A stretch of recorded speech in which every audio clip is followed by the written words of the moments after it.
Oh, there's so many things that fall into this. And, with my background in chronic fatigue, I think they're so intimately related because Hmm. it all has to do with the healthy fats in the cell membrane. Hmm. See, if you picture saran wrap and it's sturdy but flexible, and Hmm. you can mold it around a bowl.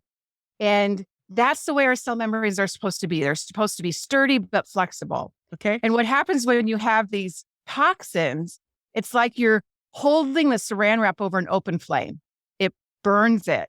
So what if you picture that the saran wrap's no longer flexible, it's crinkly and crunchy, and that's actually what happens to our cell membranes is Mm.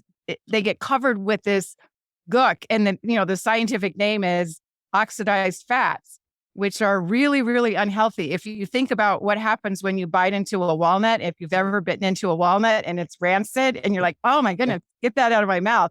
That's what oxidation of fats are in your Mm. cell membrane.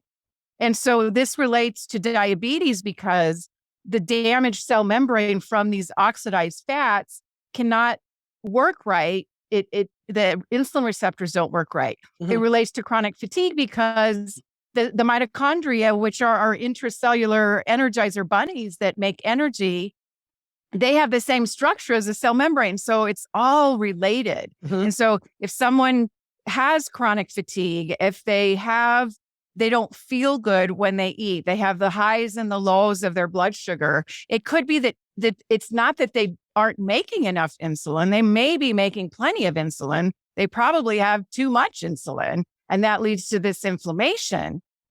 But the insulin can't access the receptor, and so it creates this vicious cycle. And so I'd love to be able to show you just this picture of that. So what happens with this insulin? So oxidative stress is the flamethrower. It's what Mhm. burns the fats in your cell membrane, and they're oxidized and they're rancid. And so that leads to the cell membrane damage. And then because the insulin receptor sits on the membrane, now insulin doesn't work right. And we call that insulin resistance. Mm. And so when you have insulin resistance, you have high blood sugar because insulin helps to control your blood sugar.